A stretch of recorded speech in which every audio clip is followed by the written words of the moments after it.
वृन्दावनेश्वरी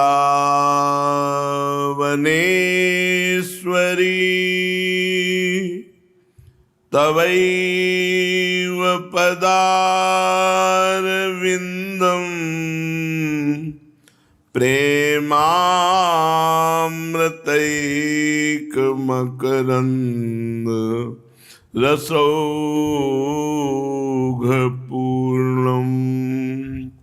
हृद्यर्पितं मधुपते स्मरतापमुग्रं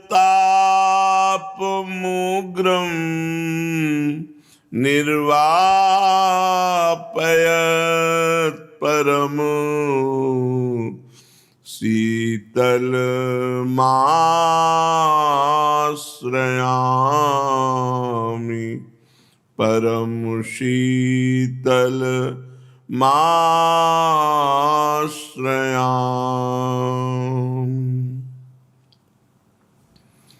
परम सच्चिदानंद घन प्रेमानंद स्वरूप नवनिभृत निकुंज महामहिम परम पावन श्री वृंदावन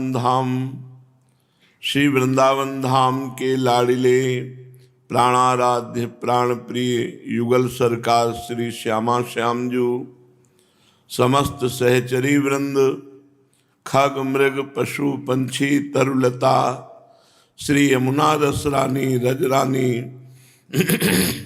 समस्त ब्रजवासी परिकर के चरणों में कोटिशः प्रणाम, कोटिशः नमन, नमस्कार। बस अपने जीवन में एक ही सावधानी रखनी है, एन केन प्रकारेण प्रभु का स्मरण होता रहे, प्रभु का स्मरण न छूटे। माया का कार्य है प्रभु का स्मरण छुटा देना, और भक्ति का कार्य है प्रभु का सतत स्मरण कराना। देखना, जब स्मरण छूट रहा होगा तो कोई व्यक्ति, कोई वस्तु, कोई स्थान माया रचित, और जब स्मरण हो रहा होगा तो भक्ति महारानी की अपार कृपा।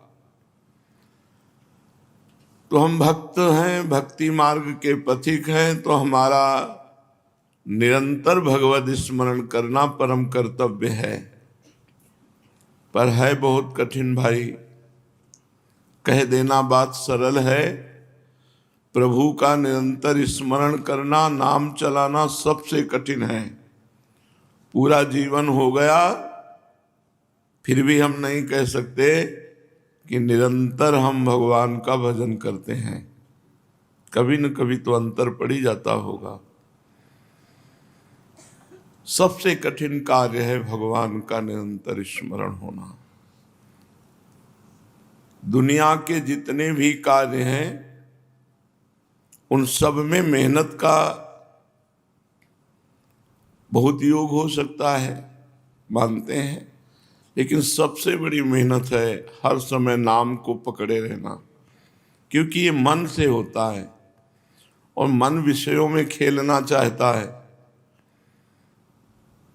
साधक की बड़ी विचित्र दशा होती है, उसे भगवान ही संभालते हैं। भगवान मिले नहीं, अब संसार अच्छा नहीं लगता, जहां देखो वहां विवेक काट के फेंक देता है। कितनी देर भोगोगे, इसके बाद क्या होगा? कौन सी प्रिय वस्तु है? सबका नाश होना है। वो विवेक जागृत है तो काटता है। भगवान मिले नहीं तो आनंद की जब अंदर अनुभूति नहीं हो रही, जहां आनंद लग रहा था वहां विवेक काट रहा है उसे, और वो बड़ा परेशान रहता है। इस स्थिति को जल्दी से पार कर ले, नहीं तो कहीं लड़खड़ा कर गिर कर वो भोगों का स्वाद न लेने लगे, क्योंकि भगवदानंद मिला नहीं। और भोगानंद में विवेक इतना प्रवीण हो रहा है कि उसमें विश्वास नहीं रह गया कि इसमें सुख है। सब भोगी तो रहे हैं, हर समय ज्ञान उसका प्रवीण रहता है, इसलिए भोगों में फंसने नहीं देता। पर अगर भगवदानंद नहीं मिला तो ज्यादा देर टिक नहीं सकता। इसलिए नाम स्मरण निरंतर सतत तो बच सकता है, नहीं तो टिकेगा नहीं। पक्की बात है, अनुभव की बात है। एक बड़ी विचित्र दशा होती है, कुछ अच्छा भी नहीं लगता। मतलब जो प्रभु की तरफ स्वाद मिलना चाहिए वो मिला नहीं, और संसार का स्वाद, उस पर विश्वास नहीं रह गया। अब उस साधक की दशा क्या होगी? अब ये बिचौलिया जो बीच में मन बना हुआ है, इसे एक तरफ करना पड़ेगा प्रभु की तरफ। संसार की तरफ करने में तो अभी तक अनंत जन्म व्यतीत हो गए। अब प्रभु की तरफ करने के लिए बार बार उदास हो जाता है। देखो ना, जब प्रभु की तरफ करो तो उदास हो जाता है क्या सब, और जब इधर करो तो विश्वास नहीं रह गया। संसार की तरफ विश्वास नहीं रह गया, और भगवान की तरफ चलने में उदास हो रहा है, क्योंकि उसे आनंद की अनुभूति नहीं हो रही। तो जबरदस्ती इस समय नाम जप करना चाहिए। नाम जप ही है एक जो हमको इस स्थिति से उबार सकता है। हम तो कहते हैं कि कम से कम वो सुखी हैं जो मूर्ख हैं, उनको संसार अच्छा तो लग रहा है। नहीं, भगवान से मतलब तो अपने लड़का बच्चा खान पीन उतने चैन तो मान रहे, वो उतने में सुखी है। अब यहां ज्ञान हो गया है तो ना पक्का ज्ञान हुआ है और ना पक्के मूर्ख हैं। अभी बस यह समस्या बड़ी है, जो मूर्ख हैं तो कम से कम अपने राजी तो है। अब यहां वो भी ज्ञान के आगे कितनी देर, जैसे कोई सुख आता है तो प्रश्न होने लगता कितनी देर, इसके बाद क्या, फिर वही निराशा। हाँ ये बात तो है, नहीं ये कितनी देर, ये कितनी देर, टिकाऊ नहीं है, सब नाशवान है। शरीर छूटना है, फिर क्या, सब काट के फेंक देता है। संसार का कोई सुख टिकाऊ नहीं है, स्थायी नहीं है, परिवर्तनशील है, नाशवान है। फिर इसके बाद क्या, तो एक निराशा सी होती संसार की तरफ से। भगवान की तरफ बढ़े तो मन साथ नहीं देता है, वो संसार की तरफ भागना चाहता है। संसार की तरफ मन जाता है तो बुद्धि विवेक के द्वारा उसे काट। ये स्थिति साधक को पार करना बहुत कठिन होता है। इस स्थिति में यदि सत्संग मिला और नाम जप उत्साह बढ़ता गया तो पार हो जाता, नहीं लड़खड़ा के संसार में गिर जाता है, और फिर वो बहुत ही गिर जाता है। मतलब एक संसारी आदमी के अंदर तो श्रद्धा रह जाती है कि यार हम संसारी हैं, गृहस्थ हैं, भगवान का भजन करें। लेकिन परमार्थ का साधक जब गिरेगा तो बहुत बुरी तरह गिरेगा, क्योंकि वो बड़ी ऊंची श्रद्धा से गिर रहा है। अब उसके अंदर श्रद्धा जो ऊंचाई की थी उससे पतित हुआ है, तो अब साधारण श्रद्धा उसको कोई, इसलिए बहुत संभलो। ये जो अवस्था है, जब तक भगवदानंद की अनुभूति नहीं होती तब तक नाम जप को ऐसे पकड़े रहो जैसे आंधी आवे, हम किसी पहाड़ का सहारा ले लें तो निकल जाएगी आंधी। तो ये जो यौवन की आंधी है, भोगानंद की आंधी है, ये विषय आकर्षण की आंधी है, इससे निकल चलो। बहुत कठिन है डगर नेह की, प्रेम की बहुत गली सांकरी और बहुत कठिन है। चढ़ के मैन तुरंग पे चल वो पावक माए, प्रेम पंथ अति कठिन है सबको निभत नाए। जब आप नाम पकड़े रहोगे और आपकी दुर्वासनाएं शांत हो जाएंगी, सच्ची मानो, आगे चलकर देखना कुछ भोगने की इच्छा ही नहीं रहती, इच्छा ही नहीं रहती। खान पान इंद्रियों के भोग, ये सब ऐसे रमा विलास राम अनुरागी तजत बमन, इतना शुद्ध विवेक हो जाता है, वो काटता रहता है। जैसे वमन देखो तो घृणा होती है, ऐसे हर भोग को, मन को कुछ अच्छा नहीं लगता। अब ये बढ़िया अवसर मिला, इसे निकाल लो। जब मन को कुछ अच्छा न लगने लगे तो समझो अभी साथ देगा आपको, और इसको निकाल लो और भगवान के चरणों में सावई मनः कृष्ण पदारविंदयो। फिर क्या होता है, फिर भगवदानंद स्फुरित होता है। श्रीपाद प्रबोधानंद जी कह रहे हैं, कदा वा कस्यापि स्फुट नव कदम्बस्य विटपे स्फुरद्गोपी भर्तुः किमपि कलये स्मरवदनम कदा श्रीराधाया कुसुमचय लोलञ्च ललितम करम वीक्षे वृंदावन भुवि लतौघे क्वचिदपि। इसी भौम वृंदावन में कश्यापि स्फुट नव कोई नवीन कदम्ब, नवीन नवीन कोपले निकली हुई है, विशाल कदम्ब वृक्ष है और उसकी शाखा पर विराजमान है कौन? स्फुरद गोपी भरतु, गोपी वल्लभ प्रभु डाल पे विराजमान है। अचानक दृष्टि गई, एक नवीन कदम्ब नव किशोर अवस्था का और नवीन नवीन कोपले खिली हुई है और उसकी डाल पर भगवान श्री कृष्ण बैठे हुए हैं। मैं जब उनकी तरफ देखा तो हमें देखकर हंस दिए, ऐसा मैं कब देखूंगा। ये आनंद की धारा है। अचानक किसी वृंदावन में किसी कदम्ब वृक्ष को देखा जो नवीन नवीन कांतिवान पत्तों से युक्त है, सुंदर कदम के फूल खिले हुए हैं, बड़ी मस्त सुगंध होती कदम्ब की, मीठी मीठी धीमी सुगंध होती पर बहुत आनंददायक होती है। भीनी भीनी सुगंध है और डाल पर दृष्टि गई तो भगवान श्री कृष्ण विराजमान है।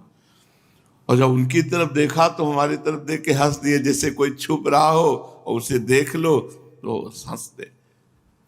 ऐसा कले स्मर वदनम, ऐसा मैं पुनः कब देखूंगा। अब दूसरी लीला, अचानक मैं पुष्पों की कुंज में वृंदावन में घूम रहा हूं तो देखा लता हिली, तो हाँ कौन है? तो देखा किशोरी जू। कदा श्री राधाया कुसुम चयन लोलंच ललितम। हम उस कुसुम वाटिका में फूल लेने के लिए गए तो देखा एक फूल का जो वृक्ष है वो हिल रहा है, लोलंच। तो ये कैसे हिल रहा है? जब देखा तो श्री जी विराजमान है, श्री राधाया कुसुम चय, वो भी कुसुम चयन कर रही है। उनके चंचल नेत्रों को मैं देख कर, लालजू की हंसी को देखकर, और लाडली जू के गंभीर नेत्र रहते हैं पर चंचल नेत्र, जैसे कोई आ गया अचानक, ऐसे चंचल नेत्रों को देख करके मैं कब कृतकृत्य होऊंगा। ये आनंद। कदम्ब की डाल पर लालजू बैठे, देखा मुस्कुरा दिए, लता सुंदर खिली हुई है, उनके पुष्प चयन को हम जा रहे हैं। अचानक देखा श्री लाडली जो पुष्प चयन कर रही।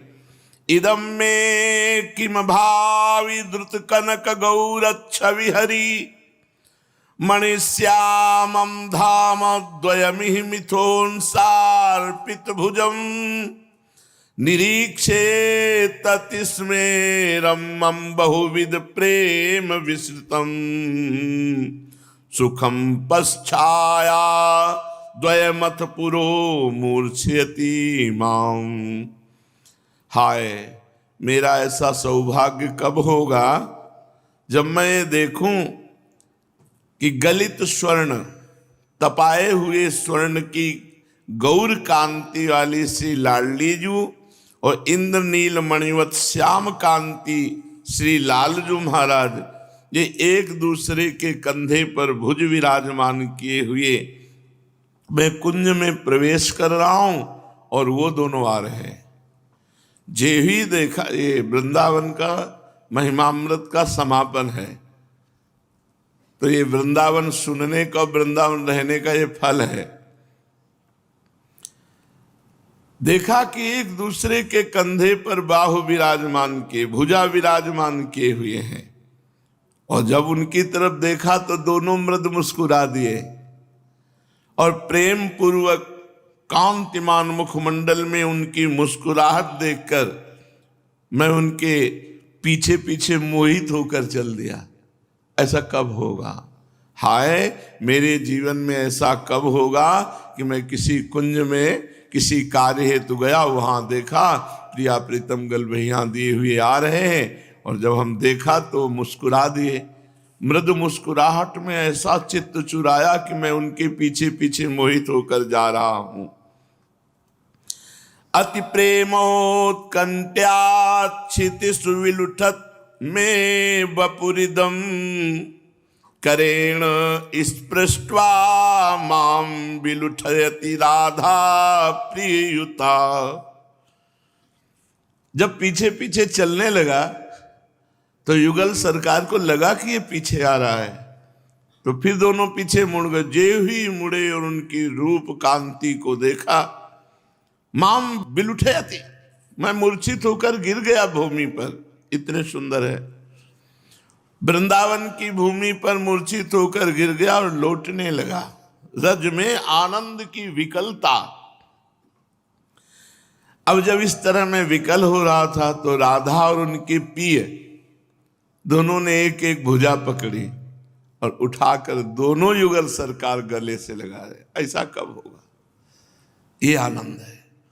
ऐसा कब होगा कि अचानक कुंज में गलवैया दिए हुए युगल सरकार आए, मृदु मुस्कान किए, तो उनके पीछे पीछे चल दिया। उनको लगा कि पीछे आ रहा क्या, तो जब मुड़कर फिर देखा तो उनकी रूप कांति को देखकर मूर्छित हो गया। फिर होश आया तो उस रज में बिलुठन, रज में लौट रहा हूं। मेरे आनंद की विकलता को देखकर प्रिया प्रीतम राधा पीजू महाराज, एक कमल राधा एक कर कमल पीजू पकड़ करके दोनों कर कमल उठाते हैं और अपने हृदय से लगा। ऐसा मेरे साथ कब होगा?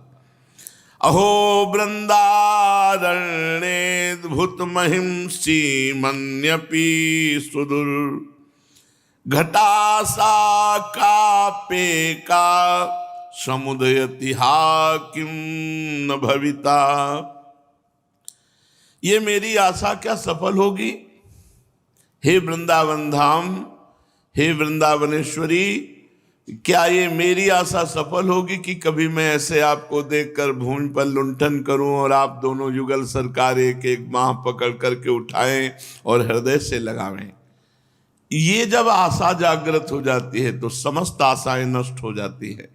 पर ये अभी आशा जागृत नहीं हुई। अभी आशा है रुपया पैसा भोग सामग्री मान प्रतिष्ठा भाई बंधु संसार। ये जब सब आशाएं मिट जाए तब ये आशा से दास्यम वृषभानुजायास तीरे समध्यास च भानुजाया। इसीलिए खूब नाम जप करो। धामवासी तो हो ही, नाम जप करो और धाम का आश्रय रखो। आश्रय मन से, वास तन से, तन मन बन से, ये तन से मन से दोनों से वृंदावन का सेवन हो। तन तो वृंदावन में है ही, मन भी वृंदावन में रहे। जिनका शरीर वृंदावन अखंड वास नहीं कर सकता, कार्य हेतु बाहर जाते हैं या बाहर रहते हैं, वो मन से वृंदावन का सेवन करें। वृंदावन को चिंतवन यह दीप उर्वारी कोटि जन्म के अघतमह काट करे उजियारी। करोड़ों जन्म के पापों का नाश कर देता है वृंदावन का चिंतन। वृंदावन की परिक्रमा लगा रहे, बिहारी जी के दर्शन कर रहे, राधा वल्लभ जी के दर्शन कर रहे, रसिकों का संग कर, ये सब मन से हो सकता है। यदि हम ऐसा मन से करें तो हमारा वृंदावनवासी ही माना जाएगा, दूर रहने पर भी। तो हम वृंदावनवासी बने तन से या मन से, और वृंदावन के अधीश्वर श्री युगल सरकार के मिलन की आशा अपने मन में पोषित करें, बढ़ाएं, विकलता लाएं कि हाय कब मेरे जीवन में ऐसा होगा, एक बार मैं प्रिया प्रीतम को देख पाऊं, एक बार उनके चरण पकड़ पाऊं, एक बार उनकी झांकी कर तो पाऊं इस जीवन में। मैं जिनका हूं उनको एक बार देखूं तो। पूज्य पंडित गया प्रसाद जी महाराज, गिरिराज वाले बाबा, गृहस्थ साधक के ताई निर्देश है। ये गृहस्थों के लिए, जो गृहस्थ साधक है उनके लिए बाबा कह रहे हैं, गृहस्थ साधक के ताई निर्देश है, अत्यंत परिश्रम सो धन कमावे, छल कपट रहित शुद्ध आचरण पूर्वक धन कमावे। थोड़ा सा भी प्रलोभन जीवन को नष्ट कर देता है। यदि गृहस्थ में है तो मेहनत की कमाई से परिवार का पोषण करे, बेईमानी का रुपया न लावे। अगर बेईमानी अधर्म से रुपया लाओगे तो बुद्धि भ्रष्ट हो जाएगी, पूरे परिवार में कलह, अशांति, शोक, रोग, ये सब विपत्ति। अत्यंत परिश्रम सो छल कपट रहित शुद्धता पूर्वक धन कमावे और शुद्ध अन्न सो ही उदर पोषण करे। खान पान बहुत शुद्ध होना चाहिए और शुद्ध धन शुद्ध अन्न से अपने कुटुंब को पालन पोषण करे। शुद्ध अन्न सो शुद्ध मन बने हैं, कहावत भी है, जैसो खाए अन्न वैसो बने मन। अगर हम रजोगुणी अन्न पाएंगे तो रजोगुण चढ़ेगा, तमोगुण पाएंगे तो तमोगुण, सतोगुण तो सतोगुण, और भगवान को अर्पित करके पाएंगे तो गुणातीत भाव बनेगा।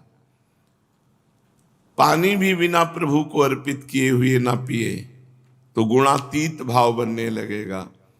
भगवान का भजन गुणातीत है, भगवान को भोग लगाया हुआ प्रसाद गुणातीत है, मायातीत है। अपनी कमाई सो ही परिवार को पोषण करे, बेईमानी घूस आदि से नहीं। ये जो छल कपट करते हैं, निर्दोष को दंड देते हैं और दोषी को रुपया लेकर छोड़ देते हैं, इनकी बड़ी दुर्गति होती। चाहे जितने बड़े पदाधिकारी तुम यहां हो, यमराज के सामने तुम्हारी कोई पदाधिकारी नहीं चलेगी। अभी दोषी को पैसा लेकर छोड़ दिया और निर्दोष को दंड दिया तो परिणाम में तुम्हारी दुर्गति पक्की। तुम्हारे परिवार में ऐसे घटनाएं घटेंगी, ऐसा दुख में जीवन होगा कि फिर किसी काम का सुख तुम्हारा रुपया पैसा सब धरा रहेगा। जैसे कर्म, पूर्व के कर्म, वर्तमान के कर्म, यही हमको भोगने पड़ते हैं। अवश्य में भोक्तव्यम कृतम कर्म शुभाशुभम। कभी किसी दुखी को, कभी किसी गरीब को, कभी किसी असहाय को, कभी किसी निर्दोष को अगर कोई दुखी करेगा तो निश्चित समझो 100 गुना बढ़ करके वो खुद अपने आप को दुख बो लिया। तो ये जो घूस लेना है, निर्दोष को दंड देना है, दुखियों को, गरीबों को सताना है अपने पद के प्रभाव से, तो सबसे बड़ा जो पदाधिकारी वो ऐसा विधान कर देगा कि तुम किसी काम के नहीं रह जाओगे। जैसे अब वो बुढ़ापा बैठे बैठे जले केवल क्योंकि उनका एक ही लड़का उसने सुसाइड कर लिया। तो पंडित जी महाराज, पूज्य गया प्रसाद जी महाराज कह रहे हैं कि अपनी पवित्र कमाई को भरोसा रखे, पर द्रव्य सो सर्वथा बचतो ही रहे। दूसरे का धन भूलकर बेईमानी से या छल कपट से ये हमारे घर ना आ जाए, ये सावधानी रखे गृहस्थ। बहुत पहले की बात है, बचपन की, 100 रुपया के गेहूं बेचे गए थे और 110 रुपया आ गए। तो जब घर में गिने गए तो 110 थे। तो पिताश्री ने कहा 10 रुपये नहीं, पूरे 110 लेके जाओ और उनको दिखाओ जाके कि 110 पहुंच गए, इनमें ये 10 लो, 100 हमारे। तुरंत वापस किया। नहीं तो उस समय बहुत सस्ता गेहूं, शायद 2 रुपया किलो होगा या 1.5 रुपया किलो गेहूं, तो उसके 100 रुपये आए थे, तो 10 रुपये तो काफी मुनाफा हो गया। अरे 20, 25, 30 रुपये में बढ़िया घी में किलो भर मिलता था। बहुत सस्ता समय उस समय था। 25-30 रुपया में गाय का शुद्ध घी। भैंस का गांव में ज्यादा होती नहीं थी, गाय ही होती थी। दूध और मठा तो व्यवहार में मिल जाता था बिना पैसे के। हमारे यहाँ सत्यनारायण की कथा है तो 50 लीटर दूध ले आओ पूरे मोहल्ला से मांग के, और मठा तो ऐसे ही पानी की तरह किसी से भी मांग लो जाके, घरों से दे देंगे। और पानी भी फ्री नहीं है भाई। दूध मठा तो जाने दो, पैसा देने से शुद्ध दूध मठा मिल जाए तो बड़ी बात है। अपने कुटुंबिन को स्वधर्म पूर्वक कमाई सो पालन करें और पूरे परिवार को समझावे, शासन करे कि कुछ मिनट बैठ करके भगवान की चर्चा सुनो, नाम कीर्तन करो। ये बहुत अच्छा था। ये गांव में था। गांव का जीवन चूंकि वहीं पैदा हुए तो देखा है, इसलिए कहते हैं बहुत अच्छा था। शाम के जहाँ संध्या हुई, सब अपने अपने जानवरों को अंदर करके और उनको पटबंद कर दिए और फिर सब बैठ करके लालटेन या शीशी में छेद करके, दिया कहते थे उसे, नहीं, एक शीशी में मिट्टी का तेल डाल दिया, ऊपर ढक्कन में छेद कर दिया और कपड़ा की बातें निकाल दी, उसे दीपक कहते थे। सीधी के साथ सीधा साधा गांव का। और ये लंप आती थी, बड़े आदमी लालटेन, मीडियम लंप और सब दिया, बोतल ऐसे। और रामायण आप पूरे गांव में घूमो तो 10-20 जगह रामायण होती मिलती शाम के। और रामचरितमानस सुना रहे, 10-20 बूढ़े बुढ़िया बैठे, लड़का बच्चा बैठा के, कितना सुंदर संस्कार बनते थे। संत आ जाते तो हम लोगों को सिखाया गया था दौड़ करके जाना, साष्टांग दंडवत होना, और जो ही आए से कुआं से पानी भर के हर्षोल्लास से स्वामी जी आए हैं और उनके चरण धोना, सब चरणामृत पीना, माथे पे चरणामृत डालना, स्वामी जी स्वामी जी। स्वामी जी बैठ के सुना रहे हैं, सब सुन रहे हैं, उसके संस्कार बनते थे। वहीं के संस्कार से साधुता पुष्ट हुई। अगर बचपन से संस्कार ना होते तो हमको किसी से पूछना नहीं पड़ा कि साधुता क्या होती, क्योंकि बचपन से ही गर्भ में थे, तब से संत महात्माओं का सानिध्य मिलता रहा। और जब जैसे जैसे ज्ञान, उन्हीं की कृपा प्रसाद से वैराग्य हुआ। तो अगर घर में भगवान की चर्चा ना होगी तो कैसे पवित्र होगा घर। कानों में जिनके, मान लो बच्चे हैं, कुछ नहीं समझ रहे, पर संस्कार तो बन रहे हैं। नाम कीर्तन, भगवत चर्चा, तो पवित्र संस्कार बनते हैं। तो समझाए के, शासन करके, जबरदस्ती उनको बैठा ले, भगवान की चर्चा सुनावे। भागवत है, रामचरितमानस है, नाम कीर्तन है। जैसे बने अपने जन्म सो भगवत आराधना अवश्य करवावे। अब जैसे गांव के मंदिर हैं, देवी जी, शंकर जी, यही मंदिर होते थे। माता जी लेवा जाती, ले एक फूल चढ़ाओ शंकर जी पर, ले थोड़ा पानी चढ़ाओ। हमें जितना होश है, उस होश में हमें पता है कि ऐसे जल चढ़वाती थी माता जी, ऐसे पुष्प। भक्ति के संस्कार माता पिता से पड़ते हैं, क्योंकि माता पिता का संस्कार पुत्र में वैसे ही आता है जैसे आचरण करते हैं। माता पिता को चाहिए कि परिवार और परिवार के बच्चों को बैठालकर भगवत चर्चा सुनावे, भगवान नाम कीर्तन करे। जैसे बने डांट डपट के, प्यार दुलार के, श्री भगवत आराधना करवावे। अब वहां ठाकुर सेवा, अष्टयाम सेवा तो गांव में कोई सवाल ही नहीं हुआ, और उधर कोई नहीं जानता। यहाँ की उपासना को कोई जानता ही नहीं। शंकर जी, देवी जी, गणेश जी, और बस कृष्ण जन्माष्टमी और रामनवमी, नौ दुर्गा, यही सब मतलब गांव में। अगर भोजन दिया गया और कवल उठा लो तो डांट लगा दी जाती, भगवान को पहले अर्पित कर। तो हम लोगों को जानते तो थे नहीं, जैसे पिताजी करते थे, ऐसे जल लिया और ऐसे घुमा दिया थाली के आसपास, ऐसे आचमन किया और फिर टुकड़ा तोड़ा और वैसे माथे पे लगाते थे।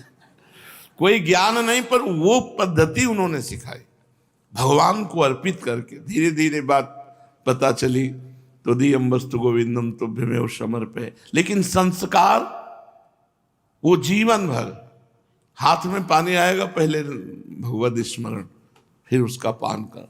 बचपन से जो संस्कार डाले जाते हैं बड़े पवित्र होते हैं।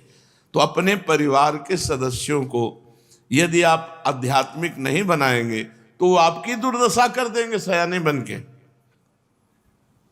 गलत आचरणों में जाएंगे, दुष्ट स्वभाव होगा तो दुष्ट स्वभाव में माँ नहीं मातु पिता नहीं देवा, और साधुन ते करवावें सेवा।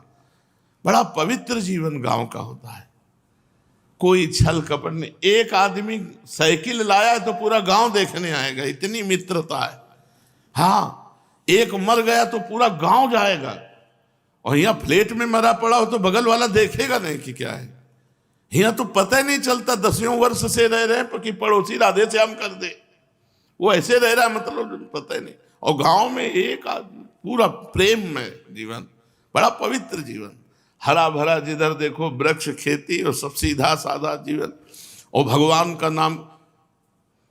देखो ये पढ़े लिखे की बात, बोले हाय हाय, वहां बोले भैया राम राम, वो बढ़िया कि ये बढ़िया है। अब ये है कि मरो है। जब कुछ गड़बड़ हो जाता था तब गांव में कहते थे हाय हाय ऐसा हो गया, और यहाँ प्रातः काल जब मिलो तो बोले हाय है। आजकल के बच्चे, और गांव में था कि राम राम, तो वो बढ़िया कि ये बढ़िया, राम राम भगवान का नाम उच्चारण किए, वाणी पवित्र। हाय हाय से क्या हुआ, हाय हाय तो मचा है पूरे संसार में। तो अपने बच्चन को, गृहस्थ को उपदेश कर रहे हैं कि प्यार से, शासन से बैठा लो, भगवान के चरित्र सुनाओ।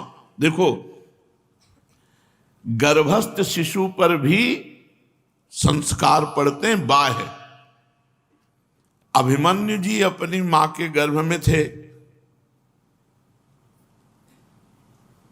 और भगवान के परम प्रेमी अर्जुन जी चक्रव्यूह रचना का वर्णन किए, उसको कैसे तोड़ा जाता है उसका वर्णन गर्भस्थ शिशु ने सीख लिया था। ये तो आखिरी द्वार पर सो गई मां, तो मां की ही श्रवणेंद्रिय से जा रहा था तो नहीं सुन पाए। गर्भस्थ शिशु कयाधु के प्रहलाद जी और नारद जी भक्ति का उपदेश किए तो महाभागवत प्रहलाद जी बने। अब बालक गर्भ में है, ये सब बातें नहीं होती है, चर्चा में नहीं होती, पर ये बातें करनी चाहिए। जिस दिन से पता चल जाए कि गर्भस्थ शिशु आ चुका है, उस दिन से ब्रह्मचर्य धारण करना चाहिए माता पिता को, पर ऐसा नहीं करते। इसीलिए वो बुद्धि विहीन, अंग विहीन, भाव विहीन ऐसे बच्चे पैदा होते हैं। बच्चों का संस्कार डालना सीखो। आप लोग गृहस्थ हैं, अगर बच्चा गर्भ में आ गया है उसी दिन से माता पिता को ब्रह्मचारी रहना चाहिए, और रोज भगवान की कथा सुननी चाहिए, रोज भगवान का प्रसाद पाना चाहिए, भगवान को अर्पित करके। सात्विक भोजन, पवित्र भोजन, मिर्च रहित, लाल मिर्च तो पानी नहीं चाहिए जब से गर्भ हो जाए, बच्चे की भावना और बच्चे को सुख प्रदान करने के लिए। तब वो तेजस्वी, वीर शोभा वाले, माता पिता के भक्त, भगवान के भक्त, ऐसे बच्चे पैदा होते हैं। गृहस्थ को चाहिए कि सृष्टि में मित्र चाहे कितने ही बना ले, पर शत्रु एको न होना चाहिए, दुश्मनी किसी से नहीं होनी चाहिए। एक हु शत्रु न बनने पावे और दूसरों को अनिष्ट कबहू न करे। यदि परोपकार की भावना से युक्त होकर गृहस्थ धर्म में नाम कीर्तन, भगवत कथा और मेहनत की कमाई, तो उसे भगवत प्राप्ति सहज में हो जाएगी, सहज में हो जाएगी।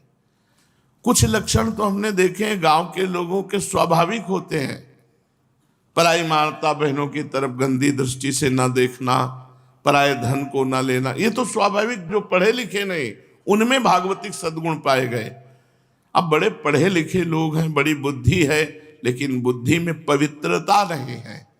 बेईमानी से जैसे आ जाए वैसे धन मिला, वो खुशी हो रहे, और जबकि बेईमानी का धन मिलने पर पश्चाताप होना चाहिए और अपने अंदर ग्लानि आनी चाहिए, उसका प्रयोग नहीं करना चाहिए। उस धन को ऐसी जगह दे देना चाहिए, गौशाला आदि में, जहाँ पवित्र जगह लग जाए, और कान पकड़ना चाहिए कि दोबारा मैं अधर्म का धन नहीं लाऊंगा, नहीं तो मेरे परिवार का, मेरे वंश का पतन हो जाएगा।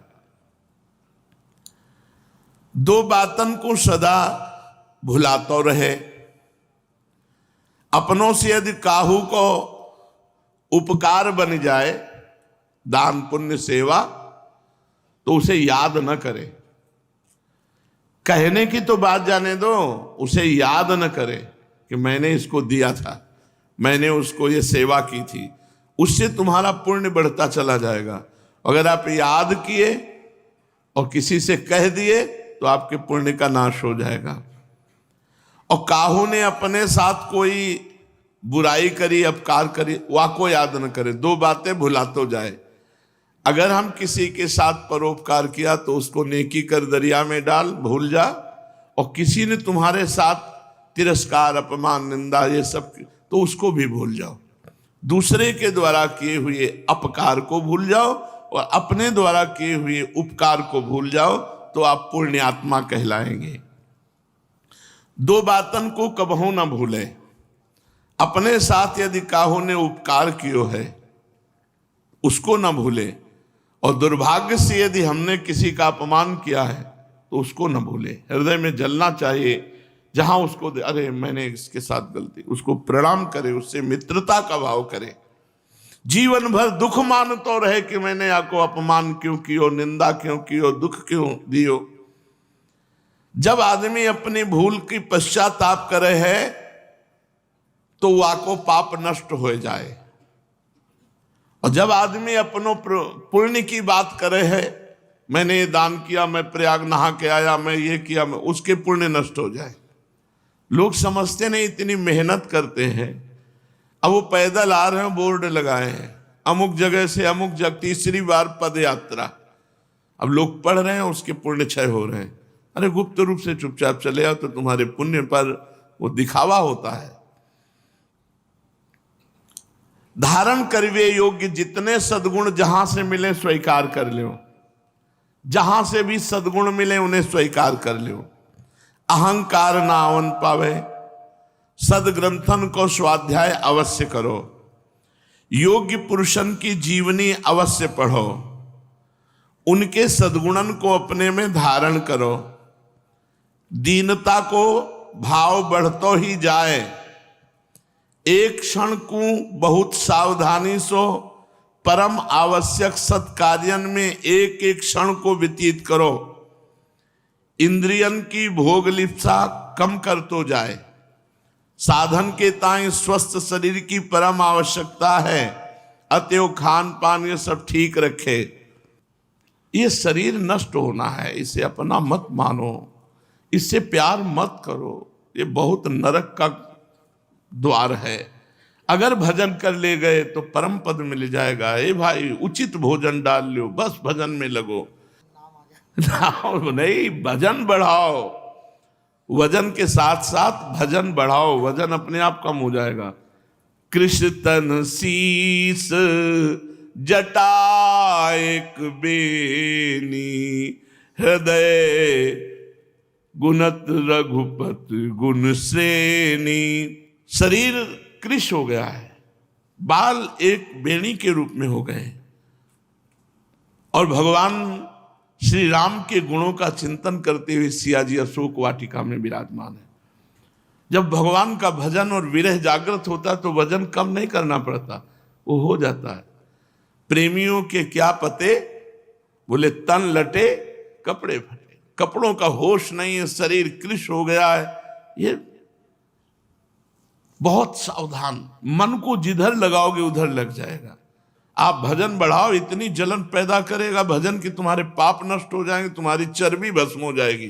भजन तो शुरू करो। देखो ऋषि मुनियों के ऐसे सही, हरिवंश महाप्रभु कैसे ऐसे, स्वामी हरिदास जी कैसे ऐसे, रूप जी कैसे, सनातन जी कैसे, देखो ना इनको, महाप्रभु चैतन्य देव ऐसे।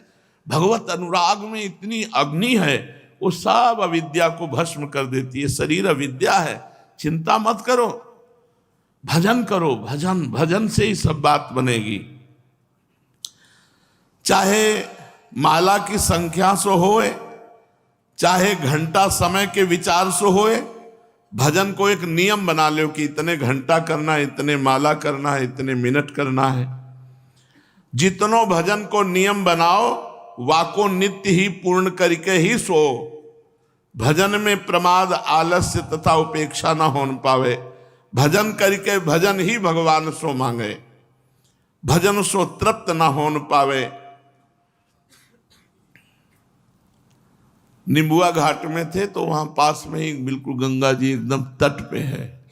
जब लाश बह के आती तो कुत्ते जो खाने वाले हैं ना वो किनारे लाते, वो मन को दिखाते थे, ए मन, अपने शरीर को तो जितना प्यार कर रहा है, देख उसकी दुर्दशा क्या होती है, देख इन शरीरों की क्या दुर्दशा है। कुत्ते नोच रहे हैं। वो तो गांव में ऐसे फेंक देते हैं, जलाते नहीं, और उस समय कोई ऐसा नियम भी नहीं था कि जलाना ही है, और जलाने में पैसा लगता है। गांव के गरीब लोग तो ऐसे ले जाते, बहा देते, एक बोरा में रज बांध देते, कमर में बांध के बस खिला देते। ऐसे थोड़ी दिनों में वो पानी से रज हट जाती है, वो ऊपर आ जाते, कुत्ते पकड़ के लाते और नोचते थे, जब शरीर को खाते हुए दिखाते कि देखो ये हालत है। तब घोर वैराग्य उत्पन्न, अरे ये शरीर की दुर्दशा है। अंदर से बस शिव शिव शिव शिव शिव शिव, क्योंकि सर शैव संप्रदाय में थे, बस शिव शिव शिव, घोर वैराग्य। तभी तो कुछ शुभाई नहीं देता था। रोज नया दृश्य देखते, नया बच्चा मरा हुआ जा रहा है, कोई स्त्री जा रही, कोई पुरुष। गंगा जी की तो धारा ऐसी, रोज नया वैराग्य। क्यों फंस रहे हो इस शरीर पे, ये शरीर नाशवान है, कभी भी मर सकता है। परमात्मा प्राप्ति करो, बस बैठ के गंगा किनारे निरंतर भगवदाकार मन, शरीर की कोई परवाह नहीं। बमूल का कांटा लग करके वो टूट जाता था, घुस नहीं पाता था पैरों में, ऐसी चमड़ी गर्म ठंडा होकर मोटी हो गई थी, और इतनी इतनी बीमारी थी पैरों में। कभी जूता चप्पल, कभी मंजन, कभी कुछ नहीं, कुछ नहीं, एक पैसे का खर्चा नहीं। तब रात दिन भजन में वृत्ति लगती थी। पुलक गात ही सी रघुवीरु, जीह नाम जप लोचन नीरु। ये स्थिति है, शरीर हर समय पुलकित है, जीभ से नाम जप चल रहा है और आंखों से आंसू चल रहे हैं। जीह नाम जप लोचन नीरु, लोचन से अश्रु बह रहे, जिह्वा से नाम, पुलक गात ही सी रघुवीरु। शरीर पुलकित हो रहा है, हृदय में भगवान का ध्यान है, नेत्रों में अश्रु प्रवाह है, जिह्वा पे नाम है, धन्य है जीवन। जो प्रतिपल ऐसा जीवन काट रहे हैं, इसलिए बड़े उत्साह से भजन करो, जैसे बने वैसे भजन में लग जाओ। यह अंदर खेद रहे कि हमसे उतनो भजन नहीं हो पा रहे हो जितनो करनो चाहिए, ये खेद रहे। भजन की कभी तृप्ति न हो पावे, और भूख बढ़े भजन की, ऐसो भजन बने, तब समझे कि भगवान की कृपा है। कैसो, जीह नाम जप लोचन नीरु। जब नाम लेते ही आंखों से आंसू गिरने लगे, तब जानो जीवन सार्थक हो। क्या इन मलिन शरीर पे, चाहे हमारा हो चाहे दूसरे को, जाना है भाई, जाना है। और जहां यहां से निकले इसकी दुर्दशा हो जानी, आग में जला दिया जाएगा। जैसे भुट्टा भूंजा जाता है, इसे पलटा पलटा के लोग जलाते हैं शरीरों को, बिल्कुल भस्म हो जाए, बचने न पावे, पूरा शरीर नष्ट हो जाता है। इसलिए इस शरीर से प्यार मत करो। इस शरीर की कमी वेशी को कमी वेशी नहीं, भजन की कमी वेशी को देखो, भजन न कम होने पावे। चलते हैं श्रीमद् भागवत महापुराण। प्रसंग चल रहा है, भगवान ने श्री उद्धव जी से कहा कि यदि तुम्हें कोई गला पकड़ करके दबा दे, तुम्हारे ऊपर मूत दे, थूक दे, मारे पीटे, गाली गलौज करे, तो भी तुम्हें सह जाना है। तो उनका प्रभु दुष्ट जनों के द्वारा किया हुआ अपमान सहना बहुत कठिन है, आप ऐसे समझाइए जिससे मैं इसे सह पाऊं। तो भगवान ने एक उदाहरण दिया तितिक्षु ब्राह्मण की कथा से। एक ब्राह्मण उज्जैन में रहता था, उसने जीवन भर धन कमाया, ना स्वयं भोगा ना परिवार को भोगने दिया। तो पंच देवता बिगड़ गए, आग लग गई, सब धन भस्म हो गया। जो कुछ संपत्ति अचल थी उसे राज सैनिकों ने छीन ली। अब उसके पास धन नहीं रहा, तो परिवार के वैसे उससे नाराज, सब परिवार के लोग छोड़ दिया। अब अकेला, न रुपया न पैसा न संपत्ति, कुछ नहीं। अब वृद्ध शरीर उसके मन में आया कि अब क्या करूं, अब भगवान के सिवा मेरा कोई नहीं। बड़ी कृपा जिसके ऊपर ऐसी विपत्ति आवे कि वो ये सोच पावे कि भगवान के सिवा हमारा कोई नहीं। जो रुपए का चिंतन करता है और रुपए का संग्रह करता है, तो 15 दोष उसमें आ जाते हैं। चोरी, हिंसा, झूठ बोलना, दंभ, काम, क्रोध, गर्व, अहंकार, भेद बुद्धि, वैर, अविश्वास, स्पर्धा, लंपटता, जुआ और शराब। और ये 15 दोष आ जाते हैं जो धन का चिंतन करता है, केवल धन कमाने में ही, धन बढ़ाने में ही, ये दोष उसमें आ जाते हैं। चोरी, हिंसा, झूठ बोलना, दंभ, काम, क्रोध, गर्व, अहंकार, भेद बुद्धि, वैर, अविश्वास, स्पर्धा, लंपटता, जुआ, शराब। इसलिए जिसको इसी जन्म में अपना कल्याण चाहना, वो धन का चिंतन न करे। गृहस्थ है तो पीछे आज चर्चा हुई, पंडित गया प्रसाद जी महाराज ने कहा धर्म पूर्वक धन कमाओ, चिंतन भगवान का करो, धन का नहीं। भाई बंधु, स्त्री पुत्र, माता पिता, सगे संबंधी जितने हैं, ये स्वार्थ के कारण तुमसे प्रेम करते हैं। जिस दिन स्वार्थ नष्ट हो गया, उसी दिन तुम देखोगे कोई तुमसे प्रेम नहीं करता। कोई नहीं करता यार, पूरी जिंदगी में देखा है, कोई नहीं करता। भगवान सत्य है, वो सत्य से रीझते हैं, और सत्य तुम्हें बताएं, कोई प्यार नहीं करता। अपना स्वार्थ की पूर्ति हो तो फिर सब प्यार। बहुत कड़वा संसार, राधा राधा जपो, अपनी मस्ती से चलो, ये जीवन भगवत प्राप्ति कर लो तो कर लो, नहीं तो धोखे में फंस जाओगे। धोखे में बिल्कुल धोखा है, पूरे जन्म के जन्म धोखा खाते चले आ रहे हैं। अब धोखा ना खाओ, सत्य स्वरूप भगवान का भजन कर लो, सार बात समझ लो, कुछ समझ में आवे चाहे समझ में ना आवे, ये समझ लो हमारी श्री जी और राधा राधा राधा राधा, और जो दुख सुख मिले उसे सह जाओ। यहां स्त्री पुत्र, माता पिता, सगे संबंधी, ये जो बड़ा स्नेह दिखाते हैं, ये कौड़ी कौड़ी के कारण एक दूसरे के शत्रु बन जाते हैं। ये लोग थोड़े से धन के लिए क्षुब्ध और क्रुद्ध हो जाते हैं, बात की बात में सौहार्द संबंध छोड़ देते हैं, लाग डांट रखने लगते हैं। यहां भगवान कह रहे हैं जरा जरा सी कौड़ी कौड़ी के लोभ में एक दूसरे के प्राण लेने देने में उतारू हो जाते हैं, एक दूसरे का नाश कर देते हैं। यहां कौन किससे प्यार करता है? देवताओं की भी प्रार्थनी मनुष्य जन्म को प्राप्त करके जो भगवत प्राप्ति नहीं करता, उसकी भारी दुर्गति होती है, अशुभ गति होती है। यह मनुष्य शरीर मोक्ष और स्वर्ग का द्वार है और नरक का भी द्वार है। भजन कर ले तो स्वर्ग का मोक्ष का द्वार बन जाएगा, भजन नहीं करोगे तो नरक का द्वार है। इसको पाकर ऐसा कौन बुद्धिमान मनुष्य है जो अनर्थों के धाम धन के चक्कर में फंसकर अपने जीवन को नष्ट कर दे। जो मनुष्य देवता, ऋषि, पितर, प्राणी, जाति, भाई, कुटुंबी, इन सबका भरण पोषण नहीं करता, उनको भाग देकर संतुष्ट नहीं रखता और अपने आप उदर पोषण करता है, वह कृपण अधोगति को प्राप्त होता है। अगर आप रुपया कमा के ला रहे हो तो पूरे परिवार का अधिकार है, पूरे परिवार की कामना पूरी करो, उनको पोषण करो, क्योंकि तुम घर के प्रधान सदस्य हो। अगर ऐसा नहीं करोगे तो तुम्हें नरक जाना पड़ेगा। अब वो ब्राह्मण सोच रहा है कि मैं अपने कर्तव्य से च्युत हो गया हूं, मैंने प्रमाद में अपनी आयु, धन और बल पौरुष खो दिया। अरे विवेकी लोग जिन श्वासों से साधना करके मोक्ष प्राप्त करते हैं, उन श्वासों को मैंने धन इकट्ठा करने की व्यर्थ चेष्टा में खो दिया। अब मैं बूढ़ा हो गया, मेरा कोई साधन बनने वाला नहीं, क्या करूं? मालूम नहीं होता कि बड़े बड़े विद्वान ये धन और परिवार की तृष्णा में फंसकर पूरा जीवन बर्बाद कर देते हैं। हो न हो, अवश्य ही ये संसार किसी की माया से अत्यंत मोहित हो रहा है। ये मनुष्य शरीर काल के विकराल गाल में पड़ा हुआ है। इसको धन से, धन देने वाले देवताओं से और लोगों से क्या? हमें जाना है यार, आज नहीं तो कल जाना है।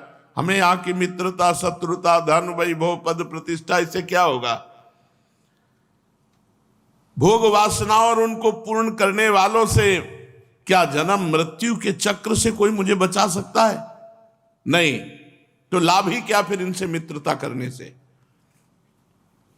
वो ब्राह्मण सोच रहा है।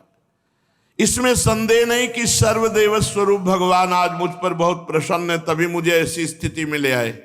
कोई सहयोगी नहीं, तभी मुझे उन्होंने इस दशा में पहुंचाया। यह है भगवान की कृपा। वैभवहीन कर दिया, परिवार के लोग प्यार नहीं करते, शरीर बुढ़ापे से ग्रसित हो गया। आज मैं जो इस दुर्दशा को पहुंचा हूं, इसमें मैं भगवान की कृपा मानता हूं। मुझे जगत के प्रति ये दुख बुद्धि और वैराग्य हुआ। वस्तुतः वैराग्य ही संसार सागर से पार होने के लिए नौका के समान है। अब मैं ऐसी अवस्था में पहुंच गया हूं, पता नहीं मेरी आयु है कि नहीं, बूढ़ा हूं। अगर आयु मेरी शेष है तो आज से मैं दृढ़ संकल्प करता हूं, ये है बढ़िया काम। उस बूढ़े की जिंदगी बन गई, इतना महान संत हो गया कि भगवान उसकी कथा 11 स्कंद में कह रहे हैं, और जीवन में भजन नहीं किया। परिवार के लोगों ने ठुकरा दिया, संपत्ति नष्ट हो गई, बुढ़ापे में अब उसको ज्ञान हुआ। मैं, अगर मेरी श्वासें हैं तो मैं आत्म लाभ करूंगा, आत्मज्ञान। मैं परमार्थ के विषय में सावधान हो गया हूं। अब जितना समय बचेगा मैं कठोर तपस्या के द्वारा शरीर को कष्ट दूंगा और भजन के द्वारा भगवान की प्राप्ति करूंगा। तीनों लोकों के देवतागण मेरी इस बात का अनुमोदन करें कि मैं संकल्प करता हूं कि आज से एक भी श्वास खाली नहीं जाएगी। मेरी जितनी श्वासें अब बची हैं वो भगवान के चिंतन में व्यतीत करूंगा, और जितना कष्ट मिलेगा उसको आराम से सहूंगा और भगवान की प्राप्ति करूंगा। अभी निराश होने की कोई बात नहीं, क्योंकि महाराजा खडवांग ने तो 2 घड़ी में भगवत प्राप्ति की थी। मेरी तो अभी श्वासें होंगी। उस वृद्ध ब्राह्मण ने ऐसा निश्चय किया।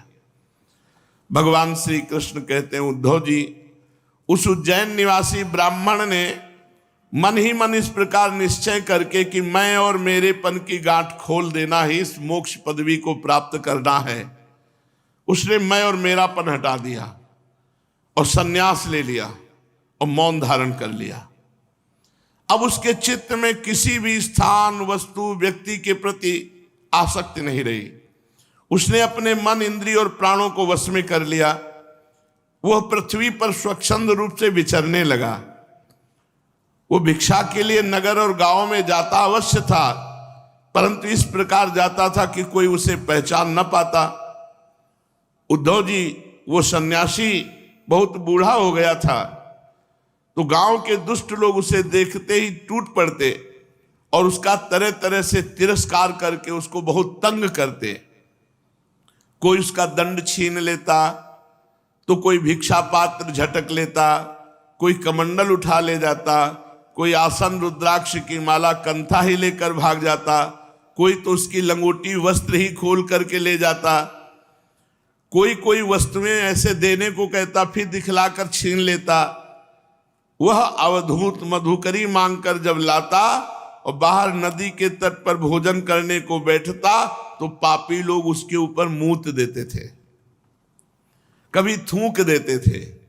वे लोग उस मौनी अवधूत को तरह तरह से बोलने के लिए विवश करते, और जब वो इस पर भी ना बोलता तो उसे खूब पीटते।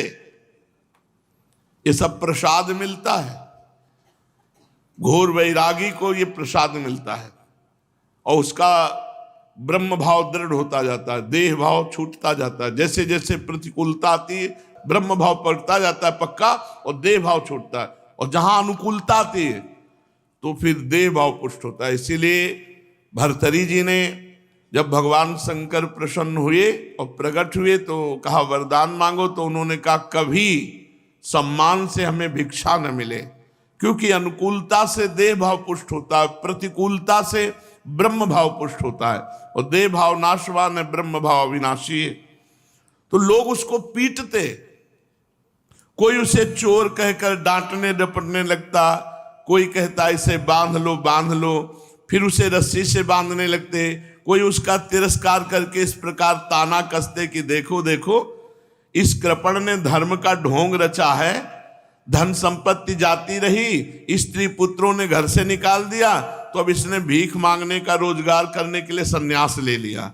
ओहो, देखो तो सही, ये मोटा तगड़ा भिखारी धैर्य में बड़े भारी पर्वत के समान है। ये मौन रहकर अपना काम बनाना चाहता है। सचमुच ये बगले से भी बढ़कर के ढोंगी है, दृढ़ निश्चयी है। कोई उस अवधूत की हंसी उड़ाता। संसार में ऐसे ऐसे लोग हैं, पूछो मत, दुष्टता की हद है। और ये सब देखने को मिला है। गंगा किनारे जब भ्रमण करते थे, पिटे भी है, गाली भी खाई है, अपमान भी सहा है, भगवान की कृपा का अनुभव हुआ है। जैसे लोग तोता मैना आदि पालतू पक्षियों को बांध लेते हैं, पिंजड़े में बंद करते हैं, वैसे उस बूढ़े सन्यासी को भी घरों में जाकर कमरे में बंद कर देते और ताड़ना देते। किंतु वो किसी से कुछ नहीं कहता, चुपचाप सह लेता। कभी उसे बुखार आदि के कारण दैहिक पीड़ा सहनी पड़ती, कभी गर्मी सर्दी आदि से दैविक कष्ट उठाना पड़ता, कभी दुर्जन लोग अपमान आदि के द्वारा उसे भौतिक पीड़ा पहुंचाते, परंतु उस सन्यासी के मन में इससे कोई विकार नहीं होता। वह समझता कि सब मेरे पूर्व जन्म के कर्मों का फल है, इसे मुझे अवश्य भोगना पड़ेगा। यद्यपि नीच मनुष्य तरह तरह के तिरस्कार करके उसे उसके धर्म से गिराने की चेष्टा किया करते, फिर भी वो बड़ी दृढ़ता से अपने धर्म में स्थिर रहता और सात्विक धैर्य का आश्रय लेकर वो ऐसे उद्गार प्रकट करता जिसे भिक्षु गीत कहते हैं। ब्राह्मण कहता कि मेरे सुख अथवा दुख का कारण न ये मनुष्य है, न देवता है, न शरीर है, और न ग्रह, कर्म, काल आदि ही है। श्रुतियां और महात्मा जन दुख सुख का कारण क्या बताते हैं? मन। मन ही इस दुख सुख का परम कारण है। जो मुझे दुख मिल रहा है, ये न मनुष्य दे रहे, न देवता दे रहे, न शरीर दे रहा है, न कोई ग्रह, न कोई कर्म, न कोई काल। श्रुतियां और महात्मा जन कहते हैं कि मन को ही इसका परम कारण बताया, कि मन ही दुख सुख का कारण है। मन ही सारे संसार चक्र को चला रहा है। सचमुच ये मन बहुत बलवान है। नायम जनों में सुख दुख हेतुर, न देवतात्मा ग्रह कर्म काला, मनः परम कारण मामनन्ति, संसार चक्रम परिवर्तयेद्यत्, मनोगुणान् वै सृजते बलीयस्ततश्च कर्माणि विलक्षणानि, शुक्लानि कृष्णान्यथ लोहितानि, तेभ्यः सवर्णाश्रितयो भवन्ति। मेरे सुख दुख का कारण कोई और नहीं, ये मेरा मन है। मन ही संसार चक्र को चला रहा है। सचमुच ये मन बहुत बलवान है। इसी ने विषयों, उनके कारण गुणों और उनसे संबंध रखने वाली वृत्तियों की सृष्टि की है। उन वृत्तियों के अनुसार ही सात्विक, राजस, तामस अनेकों प्रकार के कर्म होते हैं और कर्मों के अनुसार ही जीव की विविध गतियां होती हैं। मन ही समस्त चेष्टाएं करता है। उसके साथ रहने पर भी आत्मा निष्क्रिय है। वह ज्ञान शक्ति प्रधान है, मुझ जीव का सनातन सखा है और अपने अलुप्त ज्ञान से सब कुछ देखता रहता है। मन के द्वारा ही उसकी अभिव्यक्ति होती है। जब वह मन को स्वीकार करके उसके द्वारा विषयों का भोक्ता बन बैठता है, तब कर्मों के साथ आसक्त होने के कारण उनसे बंध जाता है। दान, अपने धर्म का पालन, नियम, यम, वेदाध्ययन, सत्कर्म और ब्रह्मचर्य आदि श्रेष्ठ व्रत, इन सब का अंतिम फल यही है कि तुम्हारा मन एकाग्र हो जाए, मन भगवान में लग जाए। यदि मन भगवान में नहीं लगा तो तुम्हारा दान, धर्म, नियम, यम, वेदाध्ययन, सत्कर्म, ब्रह्मचर्य सब व्यर्थ गया। मन का भगवान में लग जाना ही परम योग है। जिसका मन शांत और समाहित है, उसे दान आदि समस्त सत्कर्मों का फल प्राप्त हो चुका है। अब उनसे कुछ लेना बाकी नहीं। और जिसका मन चंचल है, आलस्य से अभिभूत हो रहा है, उसको इन दानादि शुभ कर्मों से अब तक कोई लाभ नहीं हुआ। सभी इंद्रियां मन के वश में है, मन किसी भी इंद्री के वश में नहीं है। ये मन बलवान से भी बलवान अत्यंत भयंकर देव है, जो इसको अपने वश में कर ले वही देवाधिदेव इंद्रियों का विजेता है, जो मन को वश में कर ले। ये ब्राह्मण विचार कर रहा है, सचमुच मन बहुत बड़ा शत्रु है, इसका आक्रमण असह्य है। सचमुच मन बहुत बड़ा शत्रु है, इसका आक्रमण असह्य है। ये बाहरी शरीर को ही नहीं, हृदयादि मर्म स्थानों को बेधता है। इस मन को जीतना बहुत कठिन है। मनुष्य को चाहिए कि सबसे पहले इस मन रूपी दुश्मन पर विजय प्राप्त करे, परंतु होता यह है कि मूर्ख लोग मन को जीतने का प्रयत्न नहीं करते, दूसरे मनुष्यों से झूठ मूठ झगड़ा बखेड़ा करते हैं और इस जगत के लोगों से ही मित्रता, शत्रुता, उदासीनता बना लेते हैं। साधारणतः मनुष्य की बुद्धि अंधी हो रही है, तभी तो वे इस मन कल्पित शरीर को मैं और मेरा मान बैठते हैं और फिर इस भ्रम के फंदे में फंस जाते हैं कि ये मैं हूं और ये दूसरा। इसका परिणाम ये होता है कि वे इस अनंत अज्ञान अंधकार में भटकते रहते हैं। यदि मान ले, वो विचार कर रहा है ब्राह्मण कि मनुष्य ही सुख दुख का कारण है, तो भी उनसे आत्मा का क्या संबंध है? क्योंकि सुख दुख पहुंचाने वाला मिट्टी का पार्थिव शरीर और भोगने वाला भी पांच भौतिक शरीर, तो आत्मा का उससे क्या मतलब? जैसे भोजन आदि के समय यदि अपने दांतों से ही अपनी जीभ कट जाए तो उसमें पीड़ा होने लगे तो मनुष्य किस पर क्रोध करेगा? ऐसा मान ले कि देवता दुख के कारण है, तो भी देवता आत्मा की क्या हानि कर सकते हैं? नैनम छिन्दन्ति शस्त्राणि नैनम दहति पावका न चैनम क्लेदन्त्यापो न शोष्यति मारुता। आत्मा पर इसका प्रभाव ही नहीं पड़ता किसी दैवी शक्ति का, क्योंकि यदि दुख के कारण देवता है तो इंद्रियाभिमानी देवताओं के रूप में उनके भोक्ता भी तो वे ही हैं। और देवता सभी शरीरों में एक है, जो देवता एक शरीर में वही दूसरे में भी है। ऐसी दशा में यदि अपने ही शरीर के किसी एक अंग से दूसरे अंग को चोट लग जाए तो भला किस पर क्रोध किया जाए? तो इसका मतलब कोई मनुष्य दुख देने वाला नहीं, कोई देवता दुख देने वाला नहीं। और यदि ऐसा माने कि आत्मा ही सुख दुख का कारण है, तो वो तो अपनी आत्मा आप ही है, कोई दूसरा नहीं, क्योंकि आत्मा से भिन्न कुछ और है ही नहीं। यदि दूसरा कुछ प्रतीत होता है तो मिथ्या है, इसलिए न सुख है न दुख है। फिर क्रोध कैसा? क्रोध का निमित्त क्या? मतलब आत्मा भी दुख सुख नहीं देती। यदि माने ग्रहों को सुख दुख का निमित्त, तो अजन्मा आत्मा के ऊपर ग्रहों का क्या प्रभाव? ग्रहों का प्रभाव शरीर के ऊपर पड़ता है, उनका प्रभाव भी जन्म मृत्युशील शरीर पर ही होता है। ग्रहों की पीड़ा तो उनका प्रभाव ग्रहण करने वाले शरीर को ही होती है। आत्मा उन ग्रहों और शरीरों से सर्वथा परे है, तो किस पर क्रोध करे? यदि कर्मों को सुख दुख का कारण माने तो उनसे आत्मा का क्या प्रयोजन?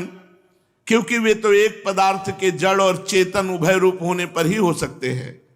जो वस्तु विकार युक्त अपना हिताहित जानने वाली होती है उसी से कर्म हो सकते हैं, अतः वो विकार युक्त होने के कारण जड़ होनी चाहिए, हिताहित का ज्ञान रखने के कारण चेतन। किंतु देह तो अचेतन है, जड़ है, उसमें पक्षी रूप से रहने वाला आत्मा निर्विकार और साक्षी मात्र है। इस प्रकार कर्मों का तो कोई आधार ही सिद्ध नहीं होता, फिर हम किस पर क्रोध करें? तो न मनुष्य दुख देते हैं, न देवता, न आत्मा, और न ग्रह नक्षत्र, और न ये कर्म ही। अब यदि ऐसा माने कि काल सुख दुख का कारण है, तो आत्मा पर उसका क्या प्रभाव? क्योंकि काल तो आत्मस्वरूप है। जैसे आग आग को नहीं जला सकती, बर्फ बर्फ को नहीं गला सकता, वैसे ही आत्मस्वरूप काल अपने आत्मा को ही सुख दुख नहीं पहुंचा सकता। फिर किस पर क्रोध किया जाए? आत्मा शीत उष्ण सुख दुख आदि द्वंद्वों से सर्वथा अतीत है। आत्मा प्रकृति के स्वरूप धर्म कार्य लेस संबंध और गंध से भी रहित है।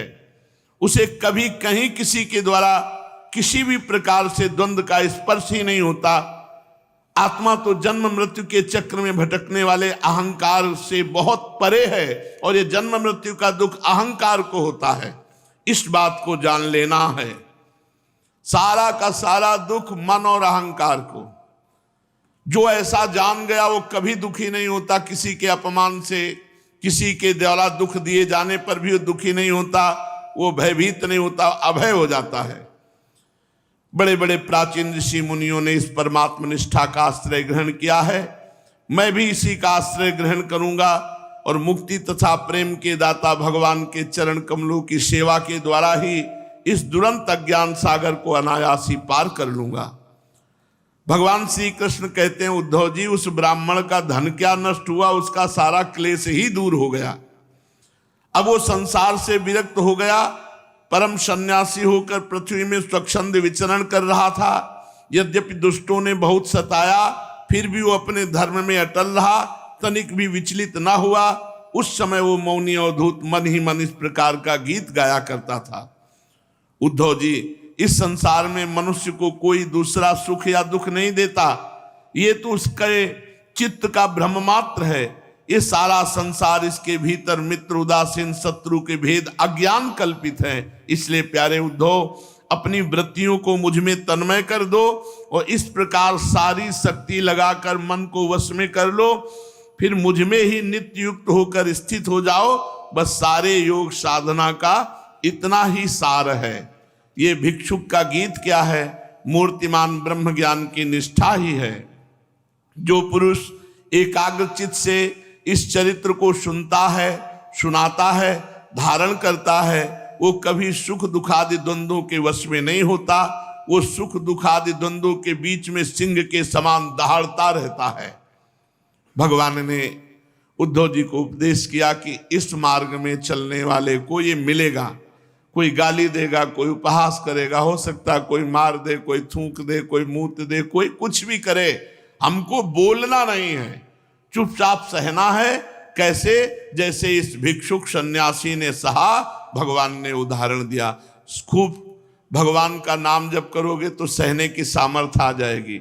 नाम जप करो और सत्संग सुनते रहो। साधन को हरिभजन है, कहे सत्संग सहाय। और एक प्रण कर लो कि जो कुछ भी होगा अब हम सहेंगे, विचलित नहीं होंगे, तो निश्चित भगवान कृपा करके सामर्थ्य देंगे और हम भगवत प्राप्त हो जाएंगे। शेष चर्चा आगे। श्री राधा वल्लभ लाल।